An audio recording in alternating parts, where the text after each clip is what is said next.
కొంటి పార్టీలు రాజ్యాంగాన్ని తమకు అనుగుణంగా మార్చాలని ప్రయత్నాలు చేస్తున్నాయంటూ ఆరోపించారు రాష్ట్ర ఐటీ శాఖ మంత్రి దుద్దిల్ల శ్రీధర్ బాబు. కేంద్రంలో అధికారంలో ఉన్నటువంటి బీజేపీ గత 10 సంవత్సరాల పాలనలో అంబేద్కర్ స్ఫూర్తికి విరుద్ధంగా వ్యవస్థను పక్కదారి పట్టించే ప్రయత్నాలు చేస్తుందంటూ విమర్శించారు.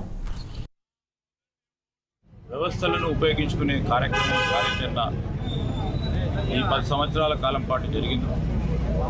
దాన్ని అన్నింటినీ కూడా సవరించాల్సిన బాధ్యత ఈరోజు అందరిపైన ఉంది.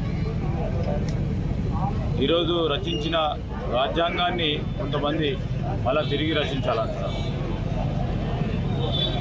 రాజ్యాంగ స్ఫూర్తితో పోవాలని ఈరోజు యావత్ దేశ ప్రజలందరూ కోరుతా ఉన్న సందర్భంలో మేము కూడా మొన్న ప్రభుత్వం వచ్చిన తర్వాత ఏ విధంగా డాక్టర్ బాబాసాహెబ్ అంబేద్కర్ గారు రచించిన రాజ్యాంగానికి సంబంధించిన అనేక అంశాల విషయంలో ఆ స్ఫూర్తిని కొనసాగించే కార్యాచరణలో పరిపాలన యంత్రాంగం కానీ ఈరోజు వ్యవస్థలు కానీ అదేవిధంగా ముందుకు నడవాలని ముఖ్యమంత్రి గారితో పాటు మా ప్రభుత్వానికి సంబంధించిన పెద్దలందరూ కూడా నిర్ణయం చేసుకొని